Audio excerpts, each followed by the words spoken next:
Okay. I guess we're about to begin. Um, I mean, we will begin right about now. Um, so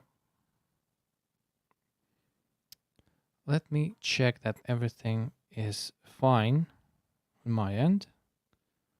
Make sure that no one watches this stream, and then I can begin. Okay. If no one watches it, great. We'll be having a good time with you, Lada. So this should not be a concern of ours. Okay. I guess since there's no one to hear me explain what is going on today, I'll just talk like it's a video. So, hey guys, it's Danon, your resident Russian taco, and well, welcome to the first ever reading club stream. As you may know, but you probably don't, each month, me and my Boosty supporters gather together and read a bunch of stuff that is related to some extent, and discuss it. This is our first stream like that, and the theme for the month of February was shonen. So I've created a selection for today's stream, namely the New Saga light novel, Volume 1, Pandora Hearts manga, Volume 1, and the first season of Summertime Rendering. Today, with me, is Lada Fanboy, a member of my Boosty channel. So say hello, Lada. Hello. Okay, let me make sure that everyone sees you. Well, I Okay. will normally go into a long self-introduction.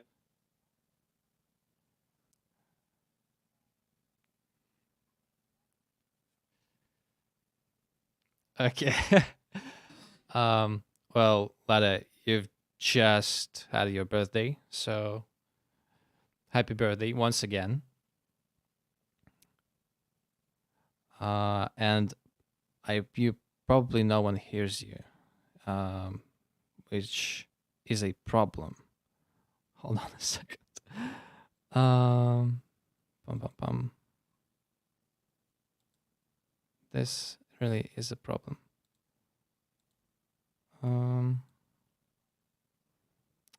Yeah, the problem is no one can hear you anymore, so I need to redo everything once again. Okay, I need to re-establish all that was lost. Hold on.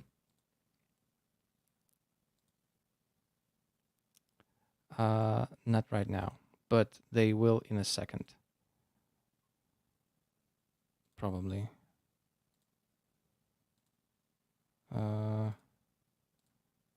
Okay, this is getting a little bit weird. Okay, say something. Testing. Mic check. Okay, now everyone, yeah, now everyone hears you. Great. Yeah, I would repeat the joke that I made before, but I would make the joke that I said before, but now I just lost all the motivation to say it. Okay. Well, that's great. Anyway, I think we should be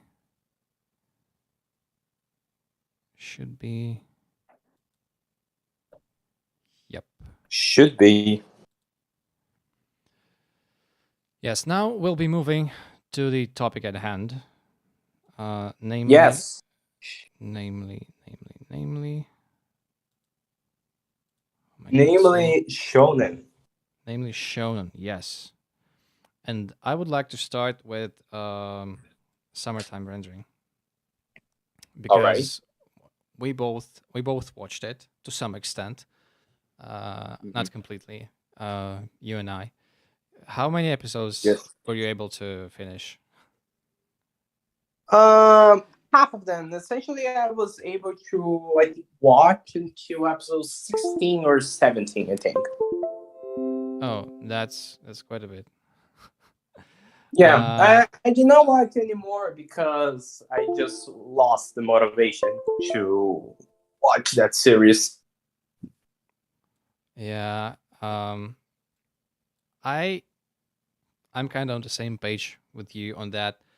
Uh, I mean, I only managed to watch like summertime rendering for like how many episodes? Like seven, or should I no 8 episodes. So I really do have a lot of issues with that anime. Hmm, I mean, I uh, see. the theme of this month was shonen, but somehow we ended up with two series with time travel of some sort. One of them is summertime rendering. Um, and initially I was really really happy with how things were going on. Like Yep. the setup was pretty good. The setup was really great, uh, really promising. Not much to say about it. Um, the whole doppelganger us type situation was and is a pretty good concept, especially paired with time travel when you can actually. Agree, agree. Shame that the whole doppelganger situation was obviously copied from Among Us. I just Well, I just want to say that it's truly a shame that it was copied from Among Us. But hey, aside from that, pretty good show. well, yeah. Pretty good show conceptually speaking. Well, yeah. The concept is good, and the time travel mechanics are actually interesting though. So, well, there are some stakes to this whole operation that was going on. Like, basically, you move Mhm. like what 15 minutes into from the your original starting point every time you die. Mhm. So there's a bit of urgency to resolve the whole doppelganger situation, the whole shadow situation, in like Mhm. 3 days, was it, or something like that? Like 22nd of July, 23rd of July, and on the 24th of July, you have the big event when everyone will die, essentially. But guys, Well, it was looking pretty good at first. It was looking very promising. However, I do feel like many of the ideas, many of these setups in the show do not work. Especially the whole friendly shadow situation. Uh, and I couldn't care to figure it out. I Okay, think yeah, Animus I Fox think to just wrote. Hold on a second. Hey there. okay. Gonna be home in 30-40 minutes. We'll listen to you guys in the meantime. Okay, great Vox. Also a big supporter of the channel. So, and currently the only person watching the stream. So that's great. We can chat our asses off without much restraint. Interference. Yeah. Yeah, sure.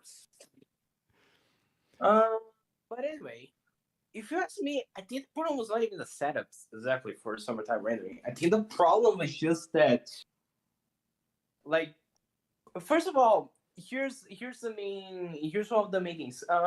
It's not necessarily a spoiler, but I think the main problem that I have with the series is that they reveal the mystery too quickly in a way that is a little bit too fast. You know what I mean? Like it doesn't seem like the character is putting effort into figuring out the mystery. Well, This, yeah, of course, it has largely to do with the whole setup situation that you mentioned it, particularly when it comes to the whole friendly shadow. Which I'm gonna be honest here, I do not like that choice at all. Honestly, like the main thing that I liked it about the series initially is that like is this whole yeah let's figure out the the murder or better saying what was probably a murder right mm-hmm. from and we go there right and we just try and figure out like the whole situation, you know, like everything that happened, like why Yeah, it happened, or why was this girl specifically targeted, or was she the only one targeted? Is this more of is this situation going to involve the whole island? Like all of these questions pile up into your head for the first two episodes, right? yeah, However, they go into the third episode and they immediately introduced the friendly shadow, and I was like, all right, problem. See, like maybe they can make this concept work. But then you keep watching it until you realize that, oh boy, yeah, it's not working. yeah. I think the It's main problem with the friendly shadow situation is that first it said, all right, first of all, the friendly shadow it makes for some really like convenient things, if you get what I mean, yeah, you know. yeah, yeah, yeah. True. Uh, Yeah, like and the that's the say main say that's the main problem that I have with this drop here, because it really interrupts the first it interrupts the flow of the mystery in a very jarring way. Like as you said, episode 3 we got introduced to the friendly shadow. That wow, actually this shadow of this dead girl, she's actually pretty cool. She's kind. She's just like the original, basically. No difference whatsoever. But this just moves the mystery established in the first two episodes in a completely different direction, as well as establishes this.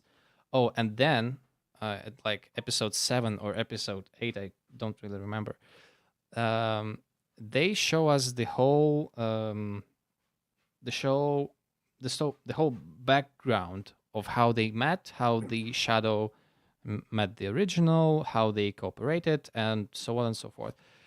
And this is just a load of bullshit. uh, what? this just doesn't work conceptually at all. At least to me. This sounds way too way too What? coincidental, and there's no explanation for how this happened at all. You it with how shadows were established early on and how they continue to being established during the course of the first half of the first half, like in the first like 7 episodes. There's no reason for shadows being behaving in such a way. Uh, I get that there's some mystery element with how the main character was able to communicate with the dead girl and her spirit, and how he finds out about all this kind of stuff. Like when he dies, he sees the girl. I forgot her name already. Um, so this was a good piece of mystery in and of itself. They did really need to establish that the shadow of the girl is actually pretty cool with all this human stuff. Uh, it kind of ruined the tension for me. You Of don't the need. scenes, and Yeah, yeah, yes, yeah, because like, what is the point of making this kind of over setup essentially? Like where there are these normal people having to fight these incredibly horrendous monsters essentially that are just taking over everybody in the island, just to like suddenly, oh, now there's a friendly shadow in here that can actually fight this guy toe on toe, like on mano mano. yeah, yeah, yeah. As Like Animals Fox wrote, like what? she's basically a Deus ex machina, Yeah, and exactly. it doesn't look good. Exactly. Now, look. I think like the best way I can put it is when we compare to the obvious inspiration for the series, which is ReZero, right? Yeah, yeah, When we compare both series, I think you can clearly see the flaws of Summertime Rendering a lot more. How should I put this? A lot more clearly. Like for starters, the thing that this is like a general like how should I put this? This is what I think mainly about ReZero, but ReZero works best when the time loop mechanic is on hmm, and the mysteries are being constantly building up, but not in a very open scenario, but in a closed type of space, like in a closed yeah, setting. And mainly, the character is at a complete disadvantage. Like, he cannot, here's the thing that makes ReZero works is that Subaru is always in a disadvantage because he's by far the weakest human in the whole in the whole scenario, like in the whole setting, he's probably the weakest person in there. yeah, Like and that makes for the time traveling to work even better because I mean, if the guy that time travel was strong as fuck, what would be the fun of it, especially in a mystery type series, yeah. Yeah. in I mean, mystery it over type series. it got it got really promising with the whatchamacallit, like Yeah. the detective lady. Like I really liked the mystery behind her relationship to the whole situation. Um, so it No. was I was All right. really expectant of how her and the main guy's relationship will develop, and I think this mystery was like she was essentially a tool for him to become a little bit more powerful, for him to have some sort of alliance that he can No. rely on effectively. But then you have the friendly shadow, uh, which is even more powerful in some sense. And also, she, I forgot what I wanted to say. Anyway, it's kind of like he doesn't really have to do much at this point. Uh, Yeah, like he and oh, literally is. So I say. and the fact that she retains her memories of the loop as well makes it even even a Like, an even bigger the pile of protagonist just bullshit. becomes more and more useless. Like he literally, his only function in the series ends up like dying. Like Yeah, basically. this is literally the only thing he serves for in the series. Like that is the main. I think that is the main thing about the. Oh yeah, by the way, since we're talking about the characters, that is my main complaint with the series. The characters are boring as shit. Oh yeah, kind of. Like I do like the main character to some extent. He's like level-headed enough for me to believe that he's actually trying to solve stuff. But yeah, I he's agree. not too stuck I up. agree. The main. Sorry, say it. Say it. Yeah, Yeah, he's I agree. just a lovable enough guy. Like, that's basically what I was saying. Yeah, I agree that he's like level headed and at the very least like he's the most relatable character in the situation. But again, that is how kind of most of this series works anyway. So it's not really like how should I put this? Just because it's not really a plus, he's not really a positive point in the series. It's more of a neutral point. The Yeah, problem yeah, is that the rest of the characters are all just so fucking boring. Like for starters, we have like we can literally summarize the main cast as best friend slash comic relief type character.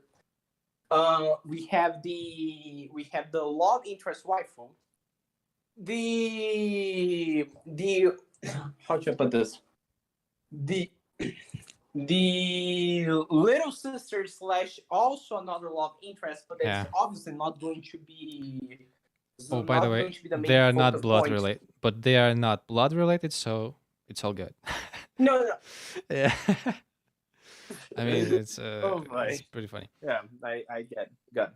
Anyway, Uh, and yeah. then we finally have, and finally, I'm a little sister type character, not really a little sister per se. Yeah, But yeah. anyway, and the other character we have is the I don't remember, but I know that she's a bitch. That's all I remember about her. I remember that she was just a bitch. That's about it.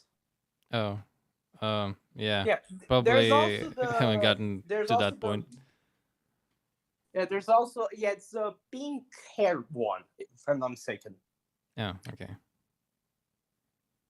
Yeah, and other than that, we also have. Wait a second. Let me remember him. Let me remember her. I mean. Oh, and we have that is actually the only character I find interesting in the series, which is like the glass-haired woman.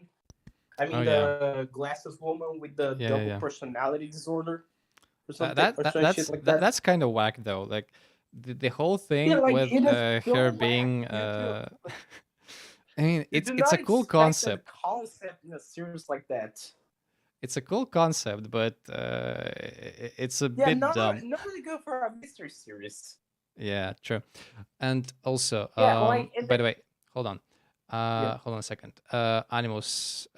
Yes, they did add the thing about the loop becoming shorter and shorter with every single reincarnation, about 15 minutes or so, if I remember it correctly. And hello, Inari. Welcome to the stream. Hope you will have a great time with us discussing all types of shonen manga and anime. Right now, we're talking about summertime rendering. Um, Yep. yep. So this is me, Dana. Hello. Uh, Oh yeah. hello. So yeah, it's kind of a my overall impression of summertime rendering is that it had a pretty solid foundation at the start, but the more I was watching it, the more the series just became a jumbled mess of different concepts and ideas that didn't really work together. Like there are too many moving pieces that don't really connect, and in tandem they just create confusion for the sake of confusion. uh like s- as we've talked about, like the whole friendly shadow situation, the confuse well, there's stakes in the time loop mechanic, that it's finite to some degree, uh and this is all relatively good stuff, but it just doesn't work together on a thematic level. And the mystery that is created in the beginning just falls apart and becomes less and less interesting as time goes on. Maybe it's really good. Like maybe the ending is really good. I don't know, but I'm not at that point. So yeah. Um. Well, here is my impressions of the series. And as you said, they had a pretty solid foundation, but the author ended up fucking up with the plot in every single possible way. You want to know the worst part for me is that like I went like as I told you before, I was 15 episodes in, like 16, 17 more or less there. And here's the main problem: the series has stopped being a mystery. Yeah, yeah. It Yeah, just like gave it up just halfway. stopped and became a full-on action thriller series.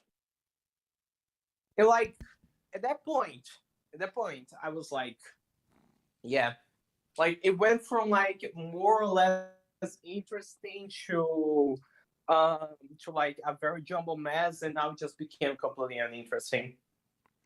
Yeah. Like it's man, it just it's not really a frustrating series for me. Like I don't find any series to be frustrating because like I'm not forced to watch a series, you know. Like I can just drop it whenever I want, and I did do that. But Yeah, like it's I just but like at the beginning it was really solid. Like yeah, the like the beginning sold me on that series so well. Like yeah, the first two episodes just sell you on the series very well. Like it sells you on it. But then what happens? okay, It ends up becoming very fucking. just It annoying. just ends up becoming very fucking. What's the word? Annoying, I guess. Well, Yep. Vox is here in the chat giving his comments on the ending because, well, apparently he's the only one of us who finished the whole thing. We're finished. Oh, that's Yeah. nice. I know Let that. me. I know about the ending. I know Yeah. about the ending. I know more or less what happens. But Oh, yeah. It's pretty I think lackluster the ending is. from what he's saying. It's one of those. It's one of those cases where I know about the ending, and from what I understand, it's basically like it resolves all the issues, but like I do think the excuse is the fact that the majority of the series was kind of a mess for me. Like even Yeah. if I so like even if I got into the ending and I'd still think the series was a mess. Probably. Oh yeah, and the new OP like Vox is saying Oh about yeah, it the as new well. OP Yeah, just that's the OP just sucks. I was pretty hyped after the like from after watching the first OP. It was pretty clear to me that well, this will be a great mystery series. I was hoping so at least because the opening was going really hard of on the whole. We won't tell you anything about this show. Like it was really minimalistic. With song was great as well, but the visuals were not as hype. It was just a lot of geometry and whatnot, a few character shots, and that's it. It was a pretty good indicator for me at least because when the series does that, I mean, it it I see that the series respects me. That it doesn't want to spoil anything. I want it wants me to have a good time with the show with the mystery. And in the end, we have the second OP, which I've seen, although I didn't catch up to it naturally. And yeah, from this point onward, I figured that it's become way too shonen-y in its approach to the whole thing.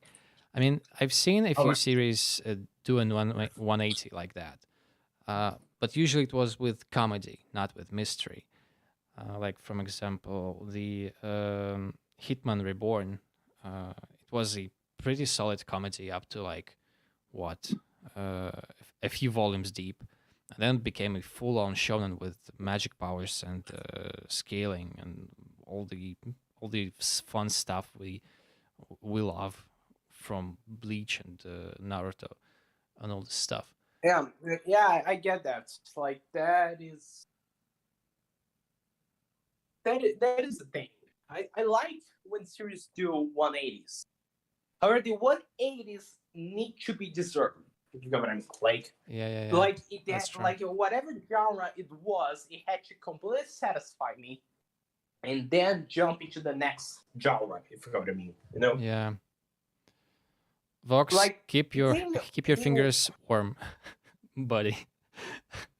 what? No need to rush. It's just from the looks of things, Vox's fingers are freezing because he has to type on the chat on in the freezing cold winter of Moscow. But Oh. yeah, uh, I mean, no need to no need to sacrifice your fingers. Why not in I- Elden Ring? So yeah, all as well. but so we're speaking about 180s and like about these types of stuff or not, and since we're basically done with some type rendering, Yeah, yeah, yeah. there's one thing I just kind of remember about it.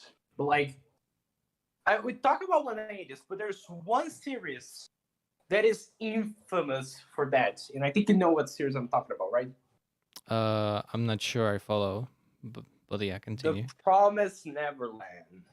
Oh, yeah. I mean Like, I the don't think adaptation. I Yeah, remember vividly that I just read like literally. I think I read the first part of the series, like the first arc, a matter of like 1 day. It yeah, yeah, was so fucking good, so fucking satisfying. And then we get to the second part, and I immediately like, oh no, not yeah, yeah, again. yeah. True, Not this, not this. Like but I did not watch second you season, know, and I never plan, and I don't plan to do it. yeah. But like But I'm just I talking mean, about the Promised second Neverland season, here. the whole thing with how the second season of Promised Neverland, not Promised Neverland, hold on, Promised Neverland ended up being. This whole situation only made me want to actually fully commit to manga, uh, even more, because I was like watching. I've watched the first season, and then I caught up with the manga up to this season, and then I planned to do the same thing with the second season. But what ended up happening was, well, you know, it was a pretty big disappointment. I actually ended up, because of this, reading, just fully committing myself to the original. So yeah, I guess Oh if it was a convoluted marketing plan, I guess it worked. But hey, I don't think they were that smart. no, like here's the thing, and instead of turning point, I think it's more of a case of like how should I put this? All right, so essentially, whenever a series shifts its genre, more or less, like I think the main issue that you have to do that you have in your hands is how to make an audience that like the genre that you were like exploring at first to enjoy and to keep reading a series when the genre changes. You know, Yeah, yeah, yeah. like for instance, there are some series. Like for instance, you for how do you put this? All right, so like for example, Red Zero is mainly like most of the time it's kind of like a mystery action series, right? Yeah, yeah, I'm yeah. back. I'm going back to Red Zero, Yeah, right? sure. And here is the main thing. Here's the main thing with Red Zero too is that, however, you probably heard about this, maybe not, but there are some parts of ReZero that are full on focus on action. Like there's no mystery, Yeah, there's no yeah, thriller, yeah, yeah. it's just pure action. However, here's the main thing. Normally, those changes kind of ended up working sometimes in ReZero. I said sometimes, not always, because they fully already explained the whole mystery, you know? Oh, yeah, Like yeah, they yeah. already Sure. have everything set up. And normally the action part of the series is just going to be the fucking like huge climax Mm-hmm, of it mm-hmm. all. Like Yeah, and it is true. the main and that is the main thing with a lot of these series. Like they go there and try to shift the genre. Like maybe, for instance, they want to get creative with the series, as you could say, Yeah, or they it doesn't try really to work like when yeah, you yeah, do yeah, no, is most of the time change way too it doesn't sudden. really work. Yeah, when it's way Sorry, too say it. sudden, it doesn't work. That's true. You need to help at least somewhat establish it. Like the first example that comes to mind is Mushoku Tensei, at least for me, because I'm Mhm. the most familiar with it. Yeah, I know. It's just like, yeah, one, you can read like a whole volume of pretty much nothing happening, but then slowly you get the establishment of some threat that is going on. It was a like Mhm. it was this big problem that plagued readers for a long time, but hey, now you're finally paying attention to it. Wow. This sort of situation. And when the twist isn't really how do I say it? Well, the reason for the twist isn't established enough ahead of time, it doesn't work. It can work sometimes if you're really good at that stuff, at writing twists, but it's um, not many people can pull that stuff because every twist Yep. even if it seems sudden, it always has some sort of foreshadowing going on before. Like with the Yes. Lord of Mysteries, for example, like the ending of the first volume uh, was pretty jarring. Like, wow, uh, stuff happens, but and you can't really figure out why it happened. But then when you can piece together all the puzzle pieces that were left for you, then suddenly it works. Yep. It all makes sense at the end. Yeah, And that is the true. main thing about twists. They always have to make sense. And to That's some true. extent. You'll not always necessarily have to see it coming because I mean it's a twist. You know, like Yeah, the what if you makes see the it twist a coming, it's twist not a is really that good you twist. can't exactly see that coming most of the time. Yeah, However, it always needs to be foreshadowed some way, and it always needs to make some form of sense. yeah, true. Uh, so now that we're done with summertime rendering for the time being, maybe we'll come back to it later. Um, I wanted to pay closer attention to another series that we've been, well, at least I've been reading. Uh, Yeah, yeah. Like, I'm sorry to say this, guys, but I'm not. Like this month was like completely focused on other types of yeah, stuff. I yeah, was yeah, reading other types of stuff, and so I did not read the other two series. But yeah, at the very least, I can more or less give my opinions about whatever Devin talks yeah. about. Sorry about that. Yeah. Well, I wanted to talk about Pandora Hearts. Um, Pandora Hearts. Let me say it like an American would do. Okay, so this is a pretty old series. It's like let me check this one more time. So yeah, the original run of the manga was from May 2006 to March 2015, and there's a total of 24 volumes. So the author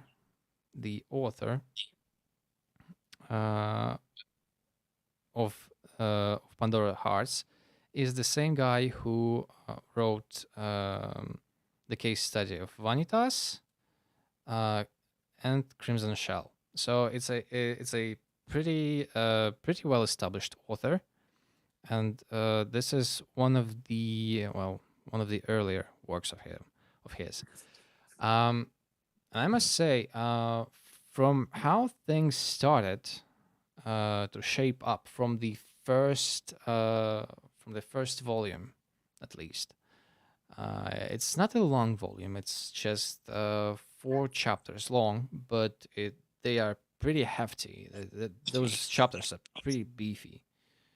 Um, this is the exact type of series that I would probably read when I was like, well, yeah, uh, 10 years younger or something.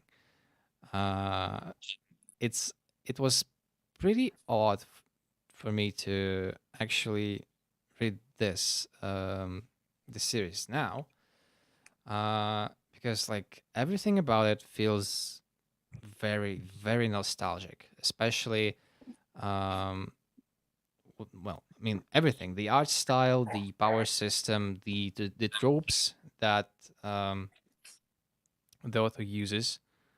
Uh, Everything seems familiar, yet somehow alien at this point because of how much time passed since these tropes were relevant. Uh, so it was a nice trip down the memory lane.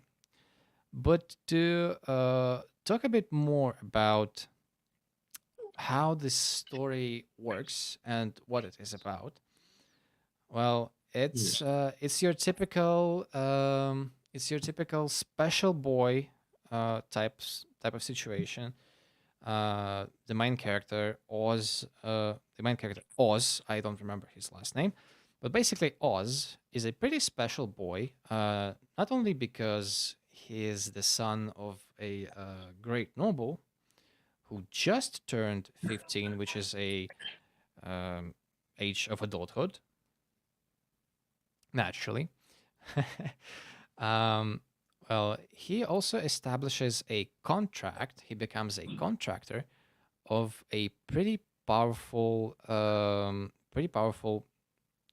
demonic entity. Let's say that Black Rabbit, who is also Alice, and the things spiral out of control from there. He becomes a member of a special organization who manages all the stuff that is related to the abyss, the place from where every single demonic creature comes from, basically. So this type of story is really common in shonen. It's true about like 20 years ago to right now. Hmm. It's like the gist of things is pretty generic, but something about this series just strikes the right chord with me. It's just corny enough. It's just horny enough. It's just creepy enough for me to be entertained. Uh, and the characters so far seem really fun. Like uh, it's really simple. All the things that is going on in manga is like the bare bones generic stuff that you can find in pretty much um, every single modern uh, type of shonen. Uh, but it's if you know the series The Gray Man, like that is also from the same era. This and The Gray Man, Pandora Hearts and The Gray Man are basically like twin brothers. So that's the point of comparison that I'm providing. Hmm. To combat the but well, if the story isn't the thing that will draw you in, then well, the art style is pretty fun. It's pretty angular, pretty simplistic, but when it comes to characters, but environments are really well drawn, and the abyss is also sculpted pretty pretty well, considering it's just a black void with all sorts of nonsense. um like and also it's clearly inspired by Alice in Wonderland and all the classic English fairy tales and whatnot. So yeah, this is a pretty fun stylized manga about a guy who makes a contract with a pretty hot young lady who is also some sort of demonic entity, and he goes about his day, uh, not caring about. Well, actually, he cares about a lot of things, but well, this sounds if it sounds like fun, then it's a series for you. It's a shonen manga through and through in the truest sense of the word, but Well, it's very high quality. I would say that. hmm. From what I get it from what you just said, it sounds like it's interesting, like in the sense of like it does what it does well, but it's not innovative, right? business is just of what I get it. Like it's basically just nothing that different, right? Like from most stuff. Yeah, yeah. Oh, and Vox says that the Yuki Kajiura did the OST for the anime, and so he decided to check the anime instead. Oh yeah. So yeah, this works too. I mean, um, it was pretty high profile at the time. It's dated now, but you can see that it it did actually do pretty well at the time. I mean, no one just scores 24 volumes out of thin air because they were lucky. I mean, probably some people do. Uh, but the guy, the author, what's his name? I always forget. Uh, Jin Machizuki. Yes.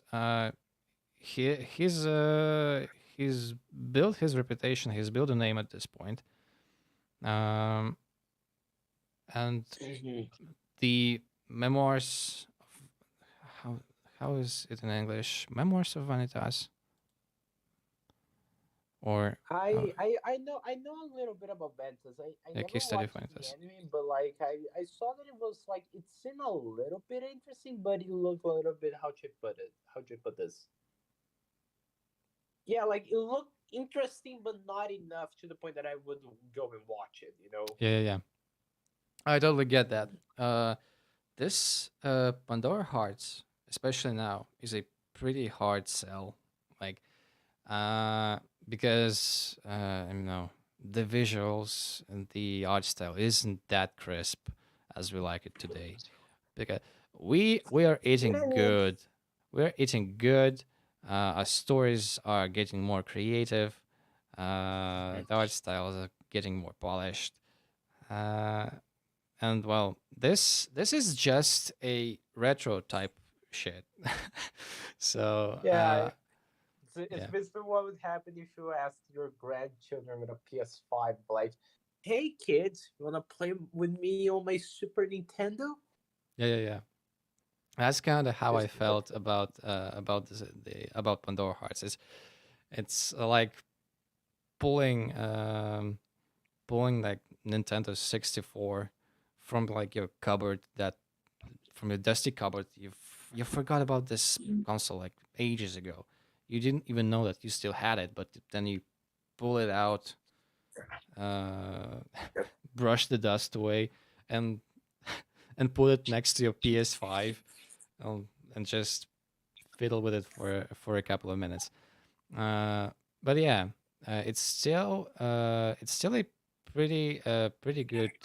pretty good series from what I've gathered so far. So I would definitely recommend it to someone who's up to some, you know, retro diving or something like that. Wants to read something that's been in the cellar Yeah, for quite a bit. yeah, I can see that. I think if I were to say, of the three series that you mentioned, the most interesting is definitely the final one that you're going to talk about right now. Yeah. Although I will say, Pandora Hearts. Yeah, no, actually, Pandora Hearts does not look interesting at all for me. I might check it out like the first few chapters, but I'm probably not going to read everything. Yeah, I get it. It's all right. Like, it's Um, not because I think it's going to be bad. It's just because overall, like, here's the thing. Here's the thing.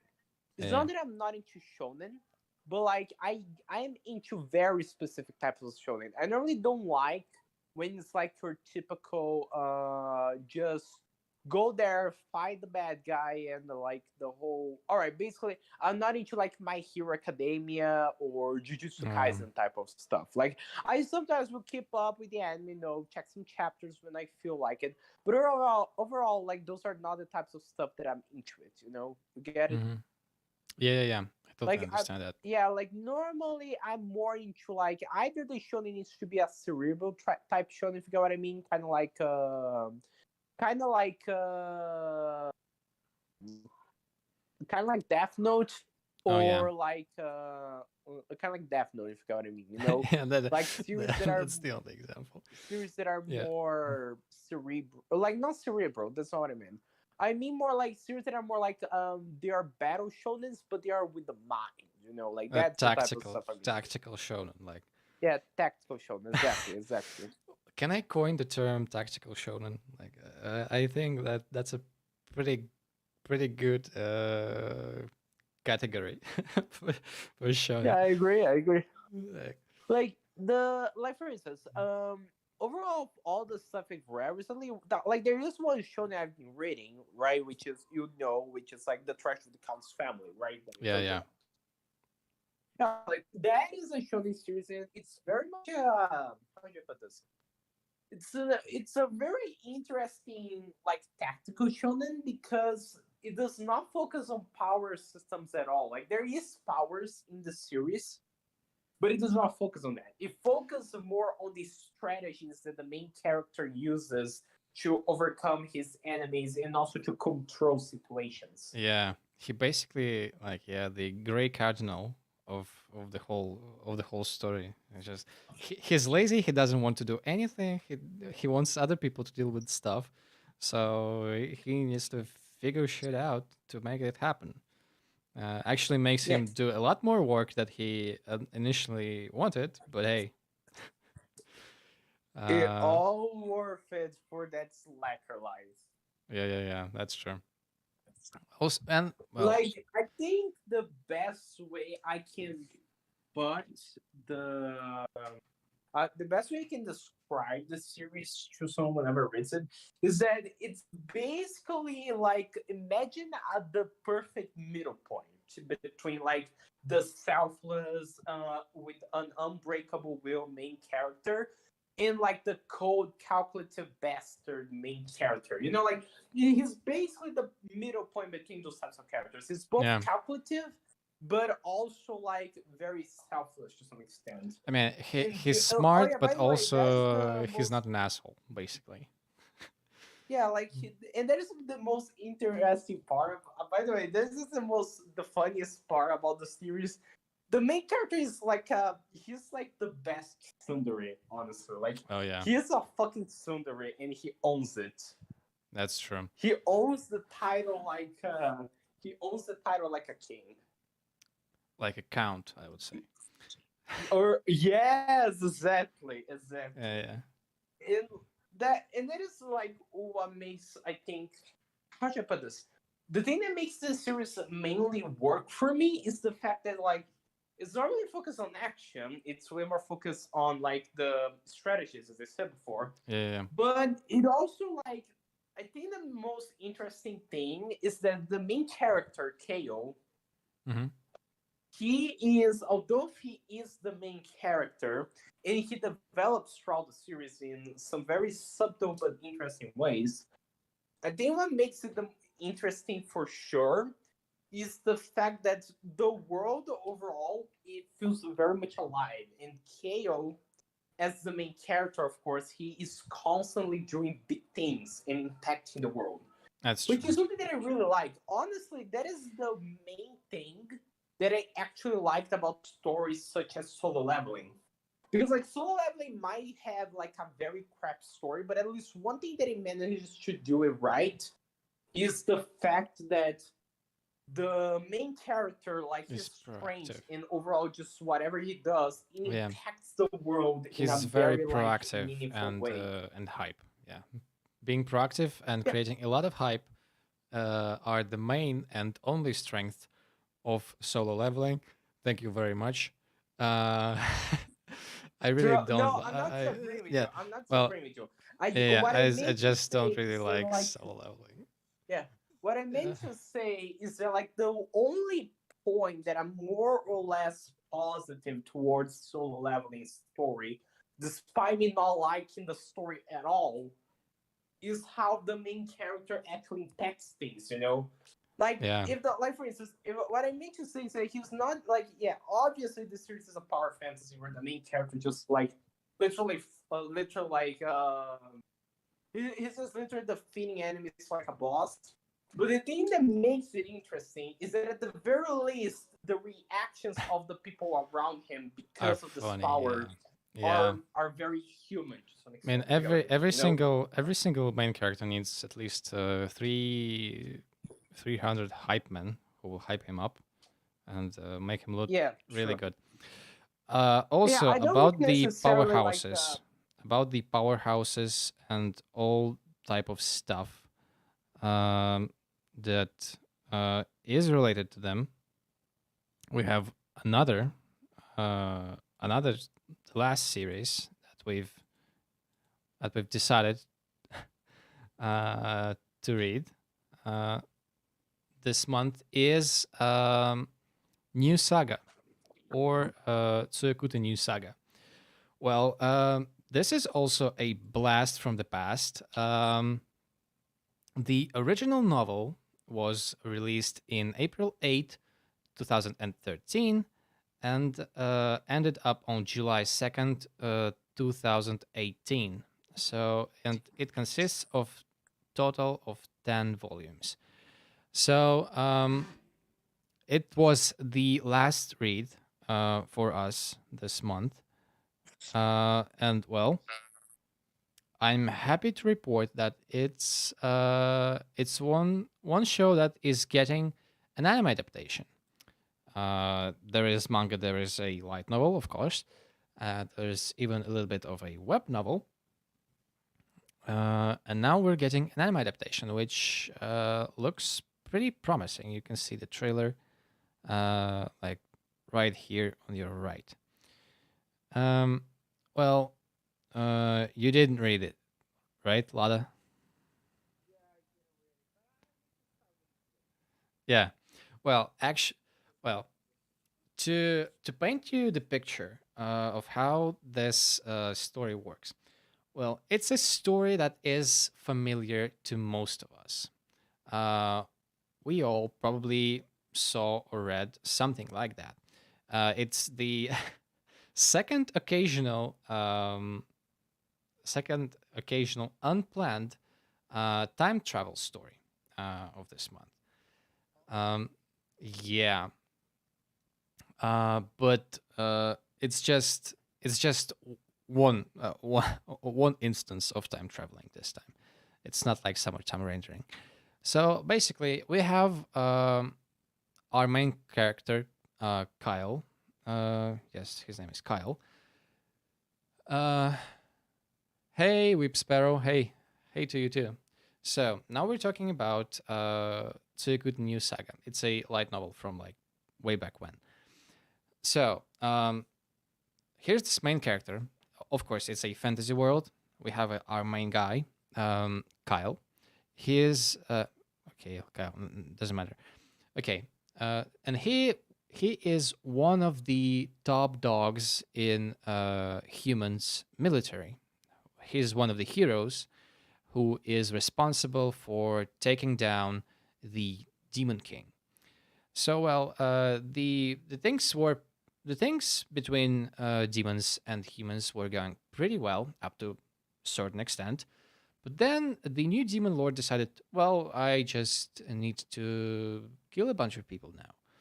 And so he wiped out like half of humanity's population as a result. Humans struggled with resistance, but eventually they decided to make a last ditch effort and rush into the castle with a small squad of heroes. So they rushed the castle and managed, with great sacrifice, kill the Demon King. However, everyone else also either died or were severely injured, like Kale or Kyle. I forgot which is it. Anyway, uh, anyway, uh, he was like severely injured. He wasn't going to live. Um, but he noticed that before he killed the Demon Lord actually intentionally didn't avoid some of the hits. He was protecting something, and he was protecting this fist-sized red gem that was pulsating at this point. He recognized that this is a magical artifact, and if no one will control it, it will explode. And so he decides to, I will take this in my own hands, and he grabs the crystal, which turns out to be a dragon's heart or something that was pumped with a bunch of mana gathered from the dead humans, which demons killed. So this basically created this big vessel of mana, which was triggered to bring Kyle, I don't fucking know, back in time, back to 4 years, back 4 years before his current situation. Before all the shit blew up. Yes, exactly. So he was like 20 years before that. Now he's like back to 16. This type of story is probably also very, very familiar to you. It's like it's been done time and time again. The unlucky hero, well, the lucky hero, the strongest representative of human race, takes down the demon lord, but at what cost? And then he manages somehow, through divine providence or something else. Or as I like to call it, convenience, or like as I like to call it, divine convenience. Yeah, true. Well, he has another chance to make things right, and this is exactly one of those stories. And I'm happy to report that this also this series also is a product of its time. It's a product of 2013 weeb culture and how things were back then. Right from the get go, we get the ass grabbing, confused. Am I really back? Is it a dream? Let me grab this girl's ass. What? And then we have a small paragraph of explanation how, wow, he felt that his young body was really excited about this. And so, yeah. And all sorts of stuff. Yeah. All Uh, right. This just turned weird and very fast. yeah. It's brief, but it's there. So if you're not into that sort of stuff, then you probably shouldn't read it. Uh, but hey, maybe it works for you. Um, okay. But wait, is it so full of perverted jokes like No, that? no, Like the it's whole not. volume? It's very it's very brief, but it's there. Actually, like I was watching like all the titles that we were prepared to do today. Uh, Mm-hmm. all of them in their opening acts, in their opening chapters or episodes, they all had at least some sort of either pantsu shot or even several pantsu shot, like in Summertime Rendering. They even reused one single pantsu shot like multiple times. Then we have Pandora's Hearts, which is a lot more tame, but the main character is still being a horn dog throughout the first chapters, and then And yes, most. we have New Saga, which opens almost immediately with some ass grabbing, which is played out as a joke, and well, things like that can be done tastefully, but it's probably not one of those instances. So if you're not into that sort of stuff, Yeah. probably well, you probably aren't a young boy under the age of 15, and also a function, and probably you are also a functioning human being, a member of society. Anyway, that's not the point. The although the series feels very dated, like it's it didn't age so well. Uh, you've probably seen a lot of stories like this that are better than this, that are better written, that have better characters, that have basically the same structure and the same premise, um, but fresher in a sense. They feel more fleshed out. Like, for example, the one of the recent ones, Doomslayer, uh, is one of these series with this exact premise, but done in a way that crosses um, the tension of ReZero with the hype of Battle Shonen. Uh, this one is a lot more slower. Actually, in terms of pace, New Saga reminds me a lot of Mushoku Tensei and Lord of the Mysteries, because it's really slow. It's almost painfully slow, at least at this point. Um, there are no I major see. development early on, uh, but the world is being established at this point, so I can't really complain about that. Um, and so props to the story, because it actually wants to be both a mystery and uh, a shonen, a battle shonen. At least it does the mystery sort of stuff somewhat interesting.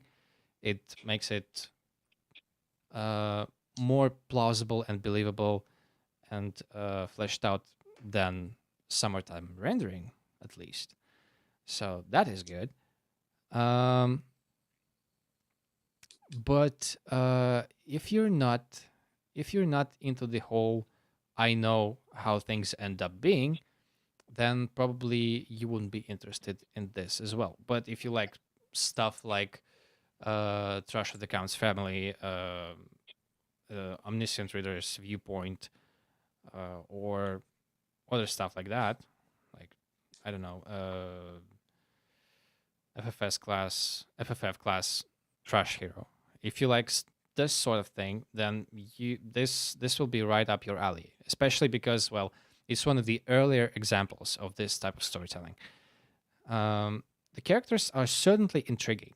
The supporting cast, I feel like, is done pretty well at this point. They all seem like characters that are worth exploring, especially because the protagonist, Kyle, has a warped perception of them at this point. He's been with them for so long, and he knows how they develop in the future to some extent, but he doesn't know everything. He doesn't know about all of their problems. He doesn't know about all of the stuff that was going on behind the scenes. And so he needs to figure stuff out still. He knows how things are generally going to happen, but he misses a lot, and I mean a lot of details when he tries to figure stuff out. So in this regard, I feel like I feel really hopeful about the anime adaptation, because I don't really feel like continuing the novel.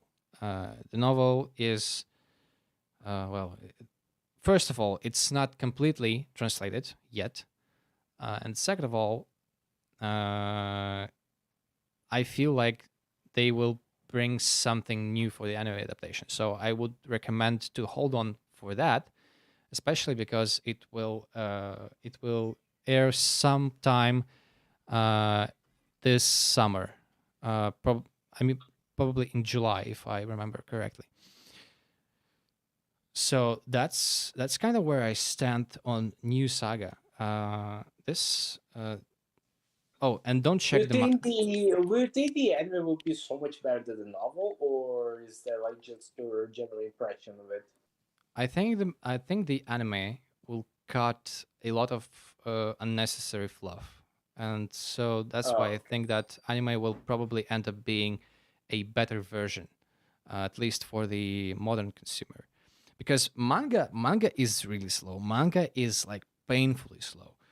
I checked it a little bit, and the chapters are coming out monthly, and they're um, only like 10 to 12 pages long, if if they are, because it's apparently wasn't the the main point of interest of the mangaka. Um, I see. So yeah, I can definitely see that.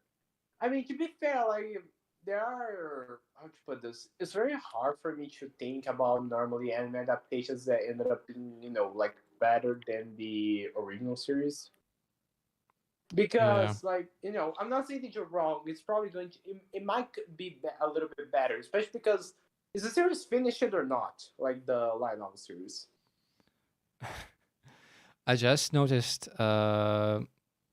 the comment from Weep Sparrow, which didn't show up uh, in the timeline in the chat, in like the actual chat, but he wrote it, and it popped up in the visualization.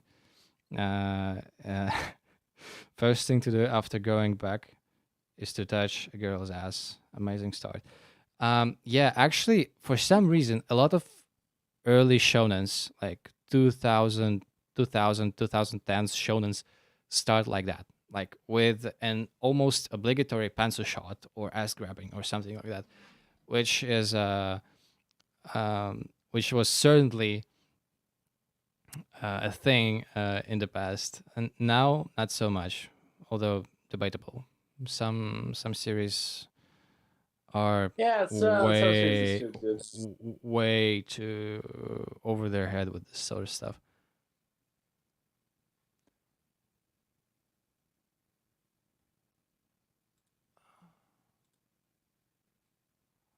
Oh yeah, uh, Dove chart really is kind of buggy.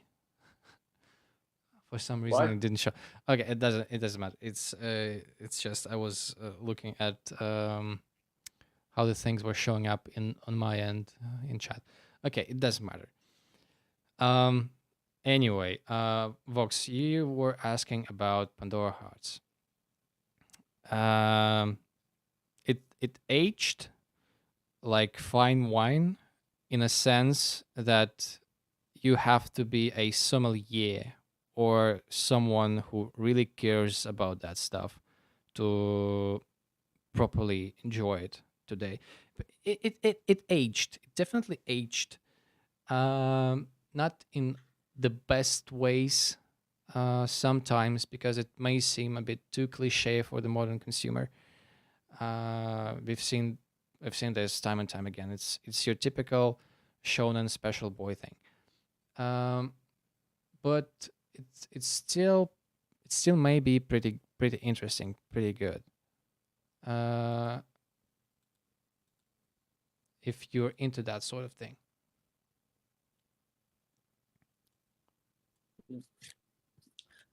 The I see. From what I gather, like it's just like you were kind of. Can I be honest with you for a second? Yeah, yeah. Is it like you were kind of disappointed a little bit for your picks for this shonen reading club? Like, Kinda, does it yeah. like at the end they weren't anything like no, like they necessarily weren't bad, but like they weren't anything creative or very like they weren't very much like your type of stuff. I feel like. Well, if I were to continue a series from today's picks, it would be New Saga, because New Saga actually looks and feels like a show that will eventually unfold into something uh, even bigger than what was shown in the first volume. Uh, because well, it really takes itself uh, seriously enough for it to present itself like a good mystery series, um, but also it it's it's fun to an extent that doesn't drag it down as a shonen series. But I will most certainly wait for the anime adaptation because it it's just at this point it seems like a better version to me. Because if Hmm. just looking at the trailer, I can see that the visuals are pretty good, and they will probably fix a lot of stuff with the slow start and whatnot. So I'm pretty hyped about the anime. Uh, the light novel definitely got me excited for the adaptation. Mhm. Yeah, I can. Yeah, definitely, I can see that. The most interesting, I think. What to put this? I think of all the series that I mentioned, I also agree that like Tsuyote, right? Tsuyote, right? If I'm not mistaken, does I'm just gonna call it New Saga. New Saga seems like the most interesting of the three series, to be honest. Like even the ones that I've seen, it seems like the most interesting out of the three. Yeah, yeah, yeah. The most I think like here's the thing though. One thing that I'm afraid, honestly, is that like if the New Saga anime ends up becoming very popular, imagine if like all the animes start to imitate that series like to the same extent as the Sekai. Uh, I mean, Like, it already was quite influential at the time. oh Uh, really? yeah, but, well, the thing is, it's like one of the most popular novels in this genre at the time. So it's probably on almost every single top shonen light novel list. Uh, so that's what made me intrigued about the series.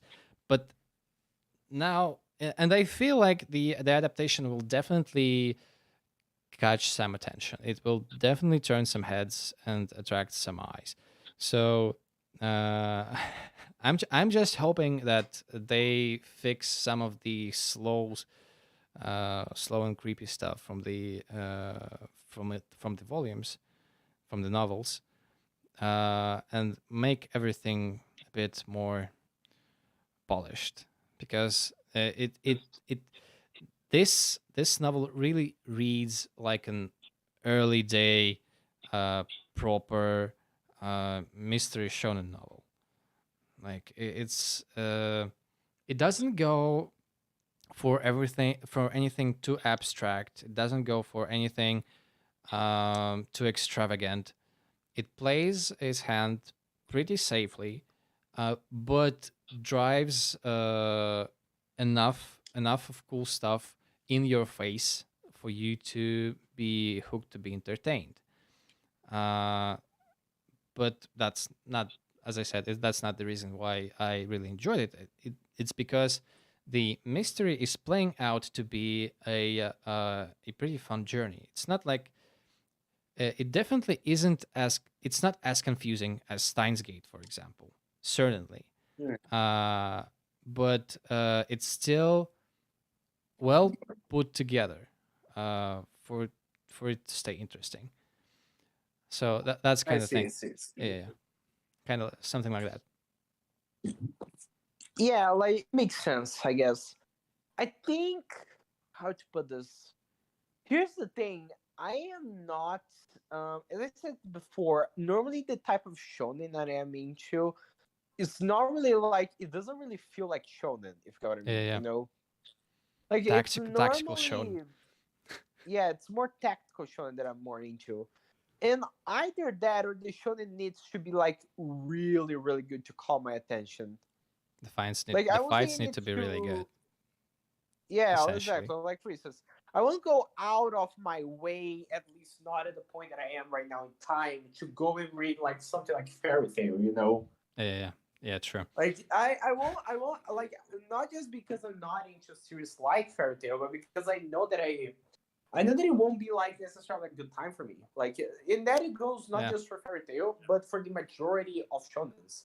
Like, the only type of like brawl type battle shonens that I'm keeping up with right now are My Hero Academia. But to be fair, that I basically dropped. I already dropped My Hero Academia.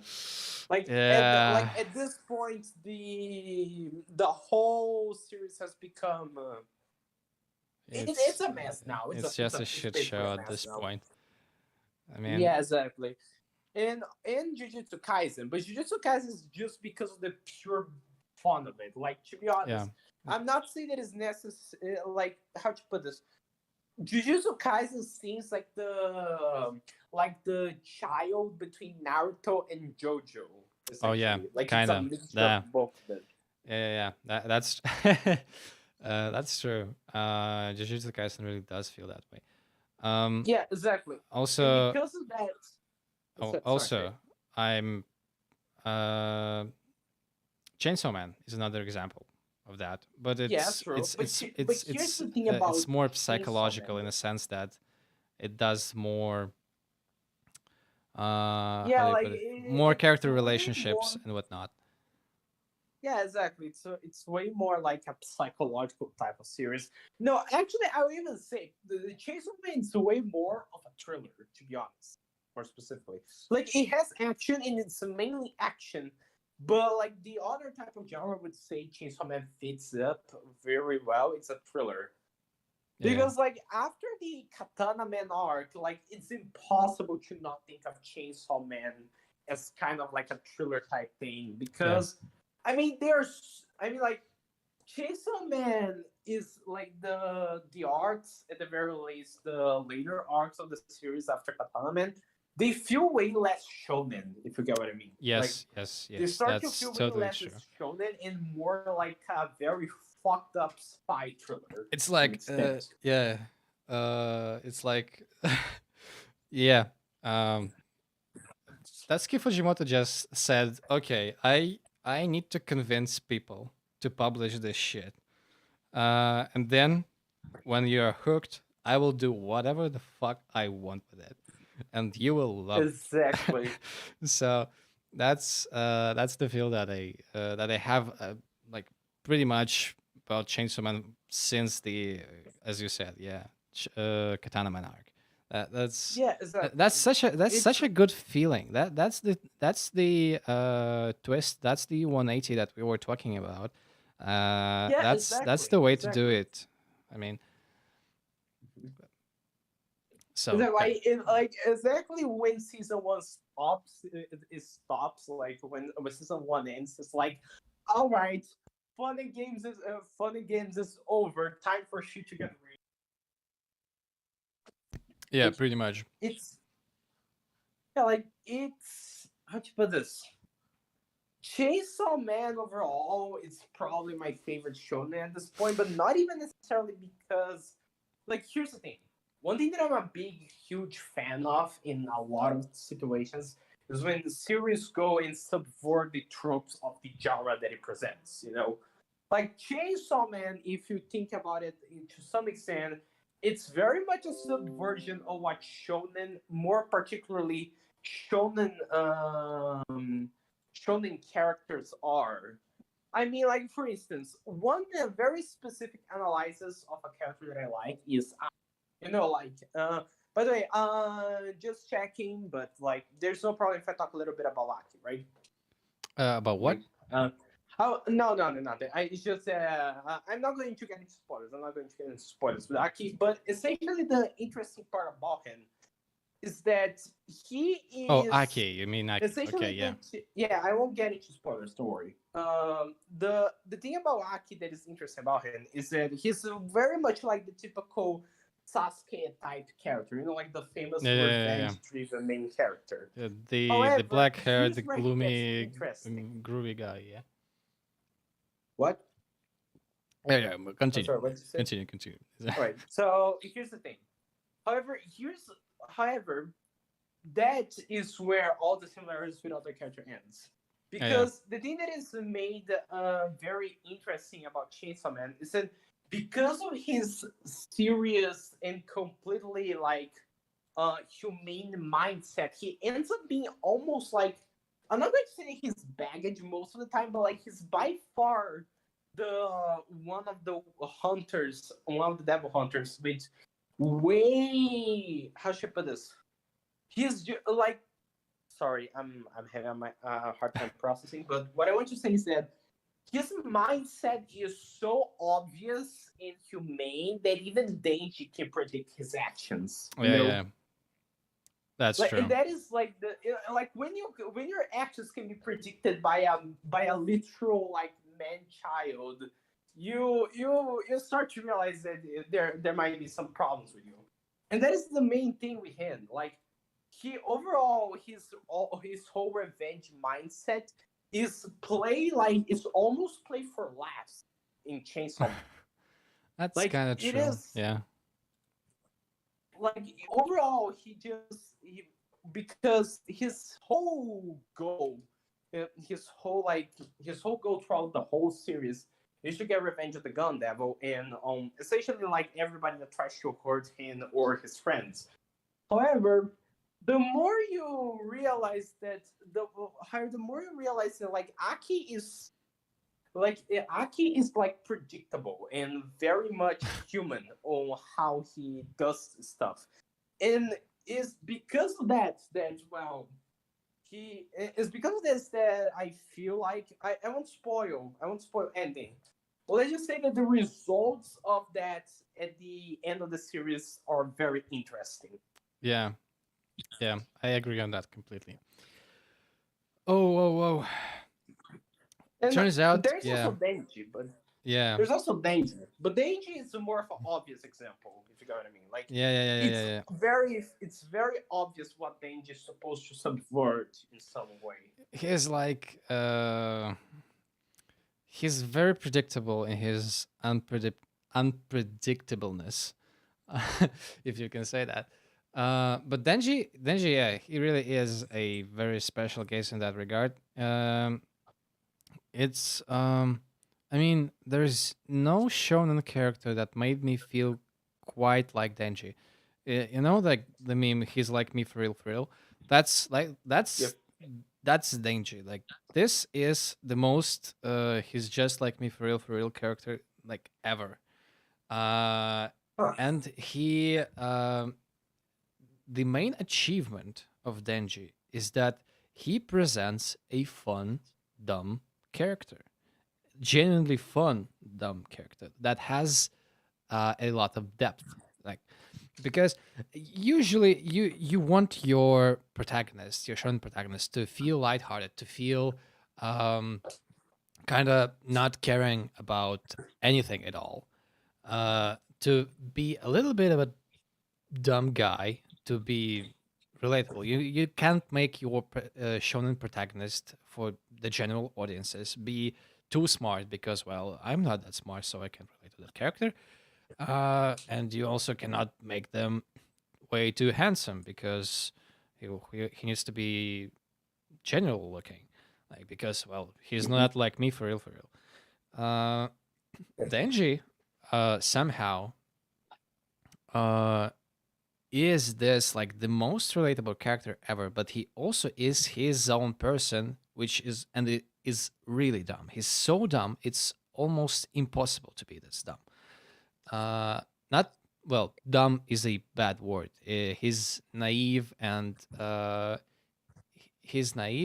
underdeveloped socially, uh, Mhm. which is a scary combination for a character who acts on basically instinct. Um, but Denji Mhm. somehow makes this work and also stays relatable. He stays real. He feels like he's his own person, which Mhm. I don't really see a lot of in shonen. especially if they are some generic battle shonen like My Hero Academia. Mhm. Like Deku Yeah, true. is this guy. Deku is the Yeah. guy who is not the sharpest tool in the shed, but he's very kind, so he makes up for it. Um, Mhm. but you can find a shit ton of characters like Deku. You cannot find a lot Find. of examples uh, of good character like writing of like Denji's archetype. So that's I feel is the greatest achievement of Chainsaw Man. Or the Denji's character himself. I think I think the main achievement that I like about Chainsaw Man overall is like it's kind of like one thing that but I'm gonna do a quick no, I won't do it. Right, but here's what I really love about Chainsaw Man. Is that like I this is weird because like it's a manga I'm talking about, but Yeah, it's kind of like the atmosphere of it all. If you get what I mean, you know, like the Chainsaw Man overall has a very cinematic vibe to it. But I'm not even talking true. about that. It's just like the way the panels are like draw, the way they're framed, and especially how the characters are written, it all just combines to make this very interesting atmosphere. Like True. at the same time, the Chainsaw Man is very over the top in a very much a bombastic action series. It feels so bleak, if you know what I mean. You know, Yeah, yeah, yeah. like it feel like I don't know if that is true for the majority of you guys that watch a Chainsaw Man, but but while I was watching the anime series and reading the manga, I always had this strange sense of doom in my spine while reading it. Like Yeah, everything yeah. feels like it's going towards somewhere and it's nothing good. If Yeah. you get what I mean. Yeah, yeah, yeah. This is definitely the feeling that you get throughout the whole series. That's definitely Yeah, like something that it's yeah, yeah, it's exactly. prevalent in It's Chainsaw Man. like there's something off about everything, and you can't quite pinpoint your finger into what it is until you reach the end. Yeah. And that is, in my opinion, the greatest achievement of Chainsaw Man because, again, as I told you before, although I really like the subversion of tropes in Chainsaw Man, although I love the story, although I love the characters, the Mm-hmm. thing that calls me the most attention is this atmosphere Yeah. because Yeah. I do not feel any emotions like this while reading a show. Atmosphere is my least of concerns when reading something. But, or better say, it is a concern, but like, since it's a book and it's a manga, and it's normally like just a fun battle series, especially when it comes to shonen, I don't really feel much. Yeah. But Yeah. with Chainsaw Man, you feel that you feel that way even when you don't want to.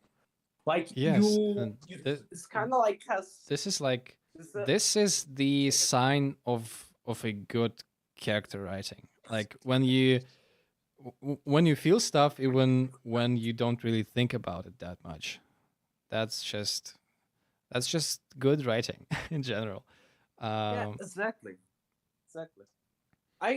There are very few series that makes me feel like that and to be honest, like of course every series has a different type of atmosphere. You know, like I can really compare Chainsaw Man, for instance, to Lord of the Mysteries. You know, like those two are completely different series with totally different goals and totally different atmospheres and characters. yeah, But the thing that truly I think makes this series special is that, like, or better say, my favorite series special is that like they are always this very interesting thing, like where you don't really need to think too deeply about it to understand why you like it, but the more deeply you go into it, the more you understand what you feel towards it. yeah, yeah, You yeah. know, The and like, yeah, when it comes to Chainsaw Man, it's definitely like of all the shonen series I've read, it's definitely my favorite. But or of the recent honestly, ones, yes, I would even dare say that Chainsaw Man is probably the best of all the shonens I've read. Like of all the modern shonens I've read, I like Chainsaw Man the most, and I think my I particularly like it the best. Like I think it is the best. But here is where, how should I put this? However, this is where I kind of want to say that shonen this is also where I want to bring up another shonen series that is kind of like Chainsaw Man, but the complete opposite. In the sense that like it is a shonen, but it doesn't really feel like one. If you know what I mean, you know. Like what, for example? The series that I want to bring up right now is obviously JoJo. Oh I yeah. need to bring Oh up yeah. JoJo. I need to bring up JoJo because of like Okay, part hold nine on a just second. released, you know. So I'm in the hype for JoJo. I'm in the JoJo hype. Yeah. And here's the thing about JoJo, right? JoJo's Well, not the never most mind. well-written series of shonen. Like, it's definitely not. It's not necessarily the one with the best character writing, but and here's where It's it somehow the shines. most fun. Yes, it is the most entertaining shonen I've seen in a long, long time. Like, and this is weird because this is a fucking 80s series, you know? Yeah. Like, this is not supposed to be something so fun, but it somehow it is. Yeah. Like, I discovered JoJo by sheer accidentally. I just found it some time ago, like a couple of years ago. I just found the first season, and I thought it was it's kind of a mystery series. Okay, cool. And then I watched the first season, and it was pretty good in my opinion. I was getting the thing that I was looking for. I was looking for a mystery series at this point in time. But then, when but then the character dies. The first part ends, and the second part starts. And I was so confused about it. But from this point onward, I just couldn't stop watching it. The every part of JoJo is just way too fun and innovative in a way. The whole stand system, when I first saw it, I was, well, at first I was not too hot about it because, well, what is this thing again? I've seen it a bunch of times before, but hey, now that I know that this is the point from where it all originated, from where it all started, basically, uh, when it became very prominent, I just grew to appreciate JoJo's like even more. Not only it's a very fun series, it really is the definition of tactical battle shonen. Uh, Mhm. it, it's fun and inventive in a way that uh, rarely rarely any other show does. That's completely true. Mhm. Yeah. Like, I think No I clue think what what the fuck makes is going on, but very fun. Yeah, exactly. Whip Sparrow. I think what makes JoJo the most, honestly, the most entertaining out of all the shows I've seen, is the fact that it has this very like, it's not even the art style necessarily, but like overall, just everything in JoJo is almost made on point to be as bizarre as possible.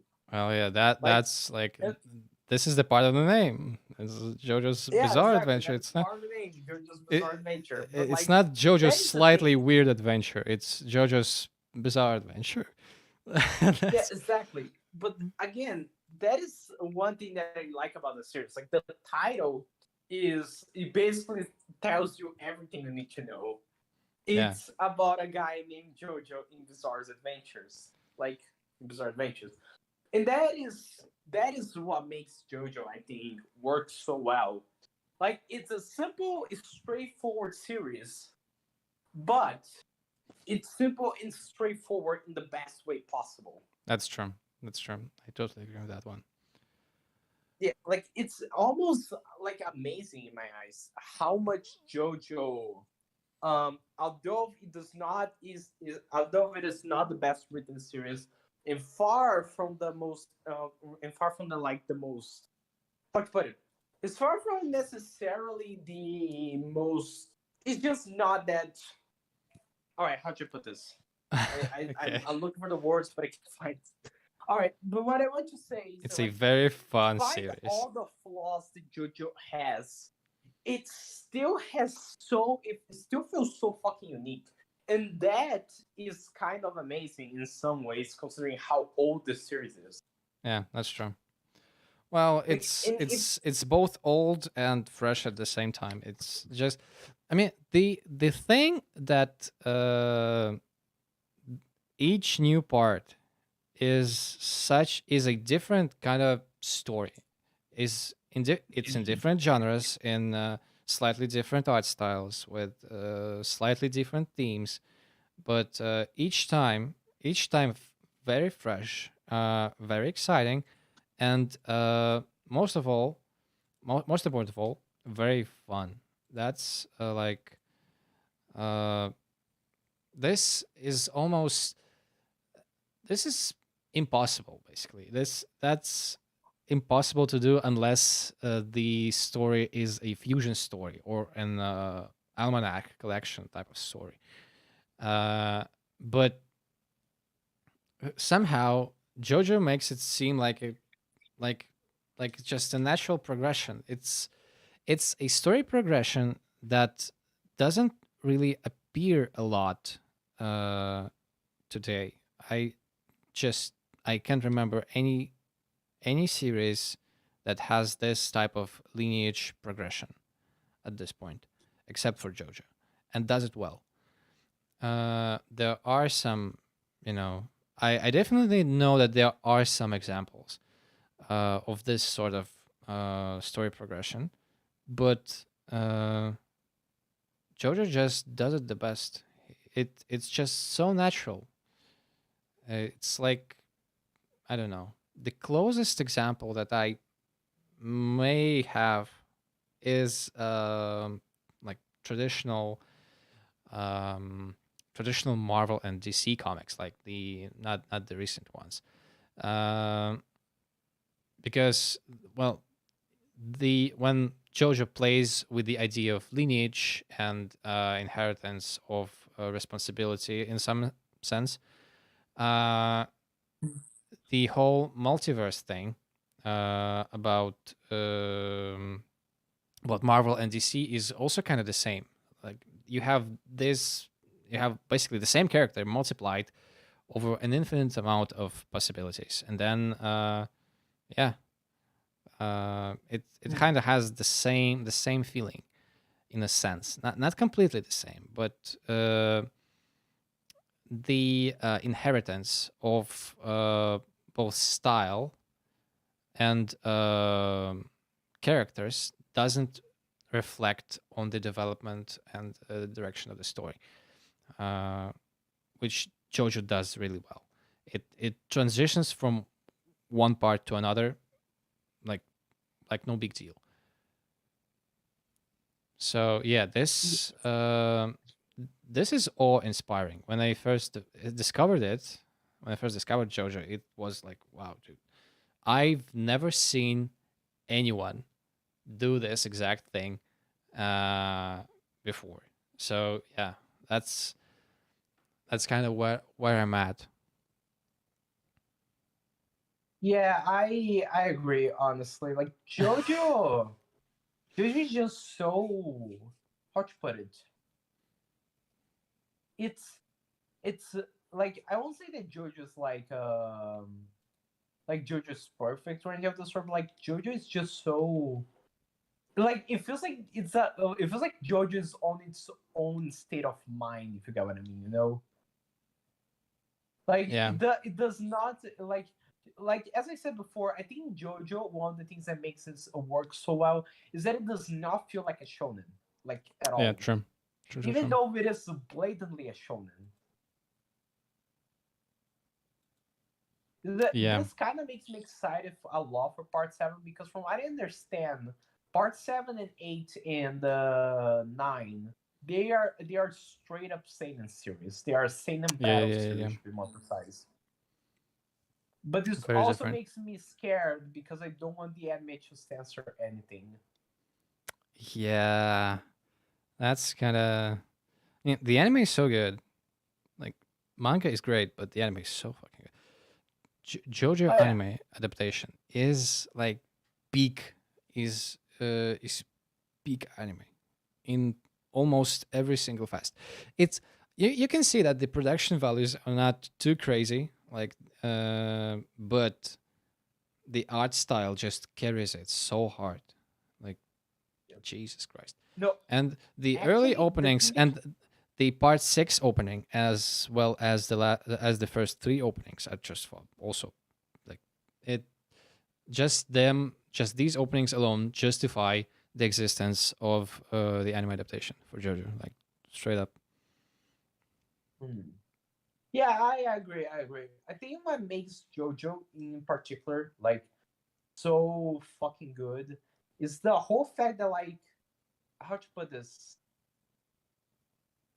Well, I think what makes JoJo so fucking good in my eyes is the simple fact that JoJo, the anime in particular, is that it does the best work that an adaptation should be, which is make you feel just like how the manga does, or even enhance how the manga Yeah, yeah, does like the feeling you get from reading it. And the anime captures the JoJo essence perfectly. yeah. Like to the point that it's difficult for me to think about series that you like. It's difficult for me to think about a different way that JoJo could be adapted. You know,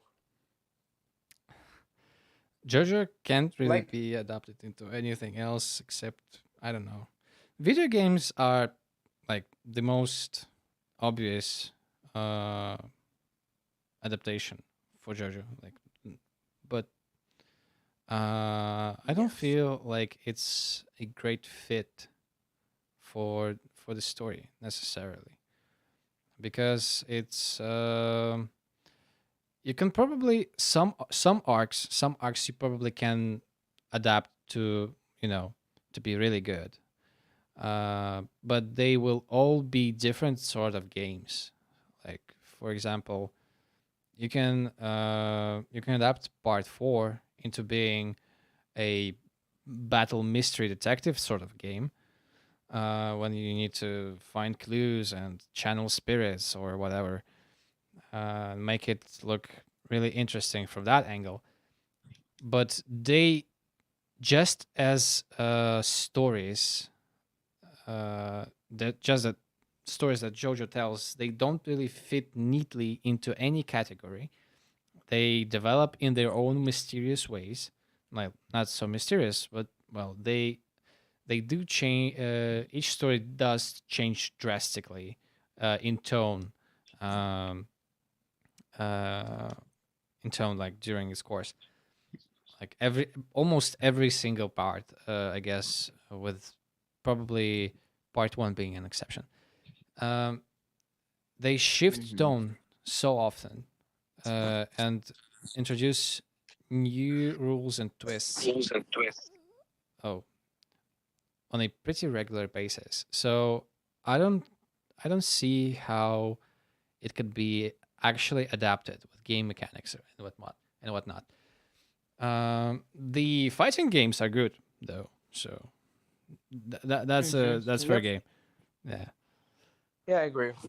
How should I put this? Yeah, but like JoJo is just so good. I don't yeah, think there's much else that we can talk about it because like JoJo is such a interesting series, but at the same time, it's so simple, straightforward. Like you can't really go around and talk about it much because it's very simple. By the end of the day, it's just a very fun series. There's no ifs or buts. It's just very fun. yeah, yeah. Like it's not by any like type of it's not by chance that this is probably like just as popular as Dragon Ball in Japan. Yeah. Well, anyways, it's still exceptionally well received pretty much Uh, everywhere, and oh yeah, it's a solid everywhere series. is. Yeah. Yeah, I agree. I agree. But Well, like that, yeah. yeah. Mm, Continue. Finish your thought. No, no, I already finished it before. Yeah. Well, Yes, yes.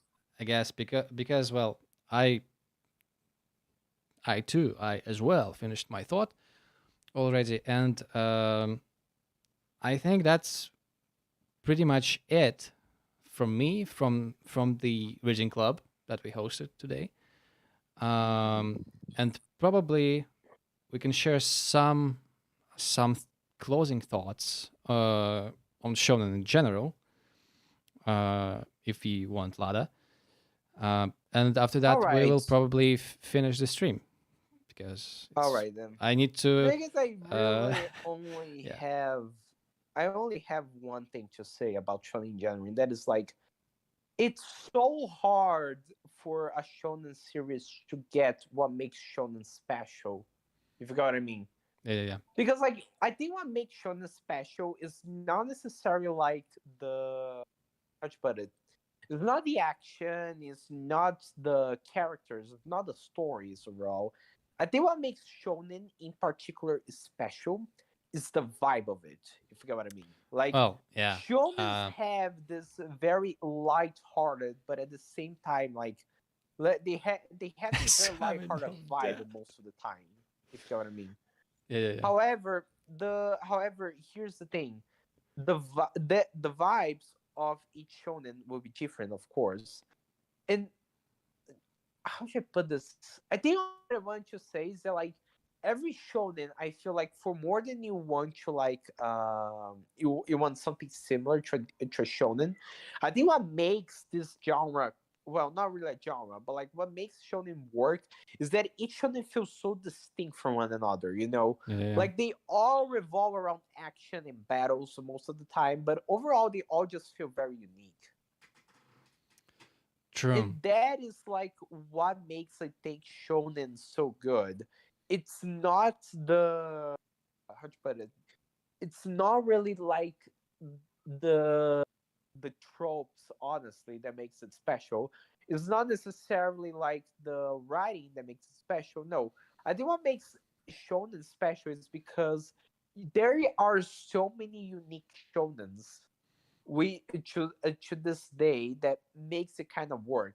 I think the best we can put is the shonen is more or less the superhero comics from Japan. You know.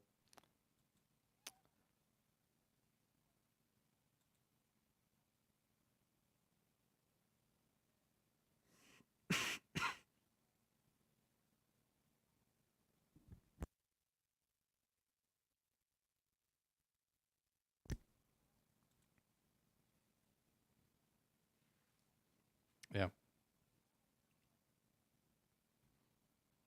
Uh it created this uniqueness to it all that makes it for so that the shonen how to put this every single most of the shonens just feel so unique and distinct from one another, and it's All the such a good shonens, versatile all the good what shonens do.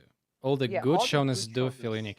Just like what I will want to quote Vox on that. Shonen is greatest when it strays furthest from its shonen roots, and that's how I feel on that matter. Um, Yeah, I agree. I agree.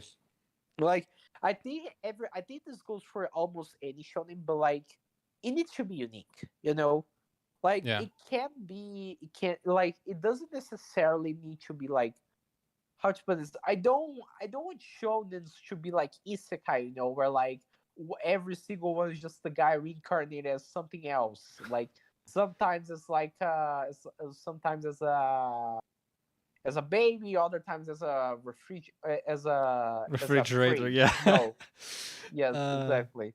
No, no. that's the type of What I shonen that I want, would watch. Yeah, yeah, no. What I I'm the want strongest is you. refrigerator in town. Like, and then the whole shonen series is about a bunch of home appliances duking it out on the streets for who is the most essential part of the of the household. I thought it would actually be Is pretty fun. Um, yeah. yeah, I just wanted to say as well that good shonens, in my opinion, are very good at not being shonen. That's just like what Vox said, because today to really stand out from the crowd, you need to bring something to the table that's not just catering to a Mhm. bunch of kids. You Mhm. want characters that are actually characters, and you want a power system that is inventive enough to stay relevant for a while. That's like the core things. If you don't want to stray too much from the shonen roots. However, I feel like today modern shonen, especially, the more they are not shonen, the better they turn out to be. Oops, looks like Leda got disconnected. Well, if he comes back, he comes back. Um, anyway, like for example, with Chainsaw Man and Jujutsu Kaisen, um, these are essentially horror stories that have some My connection pretty cool fell. combat. Okay, well, welcome back, Lada. You're here? Yeah, Uh, you're here. You're back. as I'm here. Anyway, I think that's it. Honestly, I'm gonna go for now. So anyway, that's about it. Yeah, yeah. All right then. Bye bye. Okay, cool. Glad to see you on the stream. Was really fun talking to you, Lada. Hope to do it more often. Okay. Have a All right. great rest All of right. your day. Bye bye. All right. Thank you. Bye bye. Okay. Uh, okay, guys. Let's wrap things up as well. Um, just some closing thoughts. Shonen is fun. Shonen is great. Shonen is one of the most popular genres in manga and anime for a very good reason. Uh, it can be really inventive when it comes to power systems, when it comes to high concepts like I don't know setting, and the target demographic actually responds pretty well to teenage characters. Not much. There's not so many mediums when you think about it that represent uh, teenagers as saviors of the day. It's not as um, it's not something that's been there forever. It's a pretty recent development when you think about it. It's a trend that's been around for maybe I don't know 30 or 40 years at most.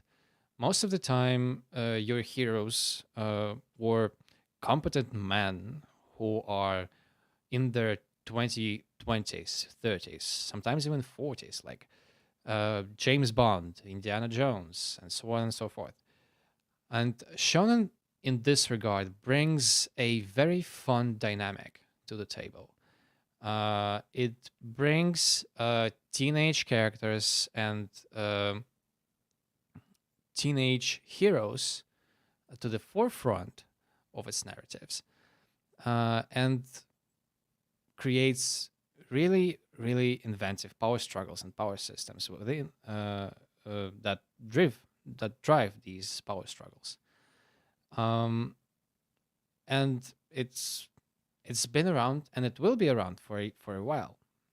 However, it's it's really been oversaturated at this point in time. Um, every shonen is, if it's good enough, it will be successful. So everyone, just as with isekais, wants to jump on that bandwagon. This is why I think it's important to understand that shonen is not just about power systems and horny teenagers. It's about a struggle of rebellious youth against the systems that were built to trample on them.